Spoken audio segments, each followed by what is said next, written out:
welcome to Daily Newspaper Analysis, which is brought to you by LawSikho. Today we will discuss two articles. The first one is from The Hindu, which is titled as Bring Genomic Sequencing into the Pandemic Fight. So this article talks about the Indigen project, which has sought to study the genomes and the genomic structure and the sequencing of various Indians with different ethnic races, and how will it be able to fight the pandemic in a more efficient manner has been discussed here. The second article is from the Indian Express, which is titled as Without Prejudice. This is a very beautiful article and talks about a very important subject of treating the LGBTQ community with equal rights, and that how trying to improve or trying to cure the so-called issue of their heterosexuality or any issues like that is prejudicial to their rights. So these articles will be discussed by me. My name is Sheba Khan. I am a law graduate and had completed my law degree in the year 2019 from Uttarakhand University. I have been the batch gold medalist, and I also been the national debater and public speaker throughout my educational career. Here at LawSikho, I'm working as current affairs expert and manager for free content and outreach. If you wish to connect with me, you can find me on my Twitter as well as LinkedIn handles. The descriptions have been given in the box itself. Let's see what is the multiple choice question from yesterday's discussion. Which of the following is mental illness? Your options are anxiety disorders, psychotic disorders, mood disorders, or all of the above. If you know the answer, do put it down in the comment section below. Also, guys, if you like this discussion, if you appreciate the work we do, please give it a thumbs up and also leave an encouraging comment. It will be really appreciated by us. Let's see what is the descriptive question of the day. How far will the legal emphasis on self-determination go in helping the LGBTQA community navigate their lives in a society full of prejudices? Comment in the light of S. Sushma and another versus Commissioner of Police and others case. On this note, let's start our discussion for the article of the day, which talks about the genomic sequencing in the pandemic fight. So India has been slow in adoption and has used suboptimally its own genomic sequencing. So COVID-19 pandemic response requires keeping track of emerging variants, and till date we have had 10 variants of the COVID-19, and along with it conducting further studies about their transmissibility, immune escape, and potential to cause severe diseases. Here, what are we actually talking about is that back in the year 2019, specifically when India had started facing, or let's say in the year 2020, specifically, India had started facing the issue of COVID-19. Till then, from now till today, we have had about 10 variants of the COVID-19, the most dangerous one and the latest one being considered the Delta variant. So the Delta variant has, it may be responsible for more severe diseases and high rate of hospitalization compared to all previous variants. Now, what actually is a point of discussion here is that the Delta variant is considered to be amongst the most dangerous variants of COVID-19 because it has considered to be having a higher viral load, as well as it is also seen that it is highly transmissible as compared to the other variants of COVID-19. Now, what do we actually mean by having higher viral load or even having higher transmissibility?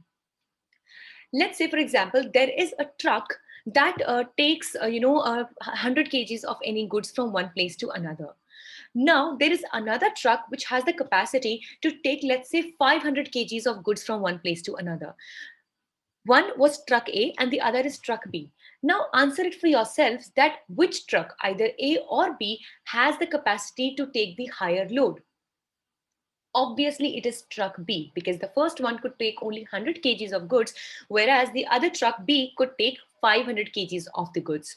Similarly, these variants also have their own capacities to carry the virus, that how many particles or what kind of or what intensity or capacity of virus can they carry. Similarly, the Delta variant is considered to have a very high viral load, which means that every system, or every one particle of this delta variant, every one aspect of this will have more chances of making the people fall sick of COVID-19. So just as we consider the example of the trucks, for example, this truck age with just 100 kgs of weight, it collides with another vehicle. Let's say it collides with another car, and similarly this truck with 500 kgs also, which is truck B, also collides with the same car. So what do you think, that which truck will be able to have greater impact on the car, or which will actually cause greater damage to the car? Obviously truck B, because it has a higher load on itself, and that is why the delta variant also is more dangerous as compared to the other variants of COVID-19, because it has higher viral load.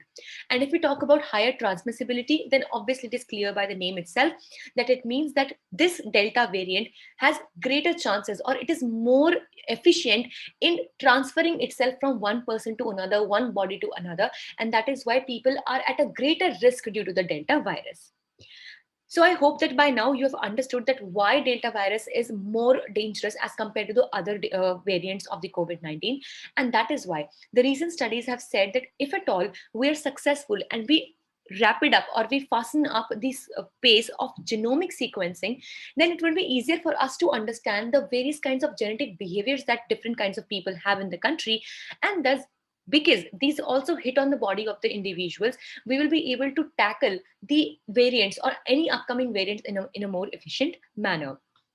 So here it says that the steps ahead needed are: India should scale up the genomic sequencing across all the states at the national level analysis of collated genomic sequencing data. If at all you have any confusion regarding what do we mean by the genomic data, so any data, the composition of all the data that gives us the information of the genetic order or the genetic information of any organisms, be it the DNA, RNA, or anything like that, that is considered to be the genomic sequencing. And when we try to study the pattern of these data, then it is called as genomic sequencing.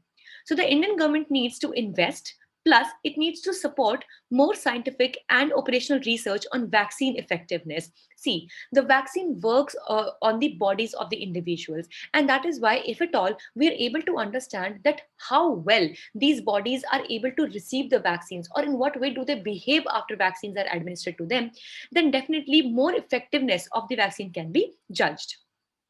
So, as India prepares for the third wave of the COVID-19, increasing the genomic sequencing and the use of scientific evidence for decision making are not a choice but an absolute essential. So, here we need to understand that this entire thing has seen great success in countries like the United States of America and the United Kingdom in containing the virus, as they also had scaled up the genomic sequencing and had tracked the emerging variants in such manner. So if we talk about the SARS-CoV-2 sequencing data, so the Delta variant, which is most circulating these days, so 50% more, it is considered to be 50% more transmissible than the Alpha variant, which already had 70% higher transmissibility over the other ancestral viruses. That is why here we need to take a step forward and we need to move more scientifically if at all we need to keep ourselves safe from the third wave of COVID-19. On this note, let's move further and discuss the second article of the day, which talks about the Madras High Court judgment on LGBTQA discrimination. So the Madras High Court has directed the government to take steps to prohibit attempts by physical and health professionals to medically cure or change the sexual orientation of people belonging to the LGBTQIA community. So if at all you know that what is the full form of the LGBTQA community, then definitely let us know.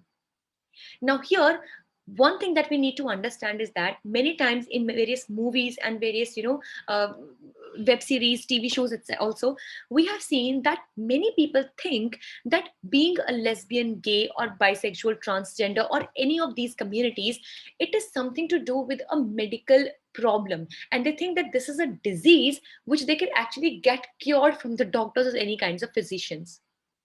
Here, at this moment, I would like to take this opportunity to reach out to all the listeners who are, listening to this analysis today, that this is not a disease. We need to understand that this is not a disease, and since it is not a disease, it cannot be cured. It is just a sexual orientation. Now, here I would like to clarify one point. Like, for example, there is a woman who is a lesbian.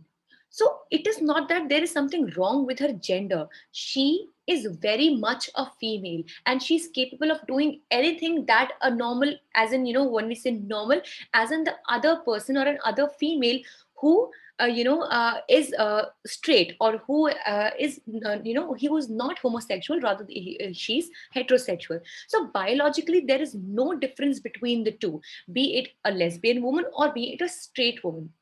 Just the only difference that exists is in the sexual orientation. Now, let's understand that these are two absolutely different things with your gender or your sexual orientation. So, here, the lesbian woman by gender is very much a female. Just that she is interested, or her sexual orientation is towards other women. So that is how we need to understand that this is only sexual orientation, and there is nothing that we need to cure about it. Rather, the only best that we can do is to accept this as a fact of nature, and we do not blame these people or their parents as such for being born like that, because this is absolutely something that we cannot do anything about. Like, for example, if I am born with some particular kinds of genes, if I am born with some particular kind of disease, then there is nothing or no one that we can put this blame onto. Okay, and still maybe diseases can be cured, though even genetic diseases face problem, but this is not a disease at all. And that is why it should be very much celebrated that the Madras High Court has come up with this judgment, that any attempts that are made by the physical or health professionals to as such to so-called cure or change the sexual orientation of the people belonging to this community, it should be prohibited by the government. And let's see that what are the issued guidelines on this. So any attempts to medically cure or change the sexual orientation of the LGBTQA community, people to heterosexual or gender identity of transgender people to cisgender should be prohibited. Then, for police and prison authorities, programs should be held at regular intervals and steps to be taken for protection from and prevention of offences against the LGBTQIA community. Next, the state to make provisions at Anganwadis and short stay homes for the shelter of trans persons. And last, to organize awareness programs for all sections of society, from parents to parents to judges, prison officials and teachers. So definitely we should make people more and more aware, and even in maybe in our homes, and maybe many of us also who anyway claim to be the youth of the country, the people who will drive the future of the country, and we still are we are homophobic, and that is why we should not be doing that. We should not be like that. We should accept the people the way they are, and we should respect them for being humans and for having that kind of personality. So there's nothing to be to create a taboo about. So here, it has also said that we need to unlearn the prejudice. So the judgment clears a space for acceptance of different identities and ways of cohabitation. So Justice Venkatesh put his own lack of knowledge about the LGBTQIA community on record and sought out psychologists and member of the trans community to educate himself. So this is something that we should really appreciate, that even the judge, so the High Court, Justice Venkatesh also, he came forward and he accepted that he himself is not aware about a lot of things related to this community, and that is why he did not shy away, or he did not hesitate from taking the right opinion of the psychologists and various members of the trans community people. Then the court also pointed out the need for legislatures to take forward the task of mainstreaming the LGBTQIA community. And this can be done through giving them equal opportunities for jobs, career aspirations, educational opportunities, and also not making them sound so abnormal or something that is not normal with them, because they are absolutely normal people just like you and I or anybody. And maybe if today anybody who belongs to this community is listening to this analysis, then I'm really, really delighted to tell you that you are amazing, you are wonderful, and there is nothing absolutely wrong with you. And if anybody treats you in a very bad manner or thinks that you are abnormal, then I'm sure that that person is not normal or sane in his mind. So please love yourself, and there is nothing absolutely wrong with you. And we also, we need to make sure that we treat every person equally on this earth, irrespective of anything. With this, we are done for the day. I hope it was a good session for you all. Thank you so much for staying tuned with LawSikho. And if you like this, please subscribe to our channels for such more updates to come. Thank you.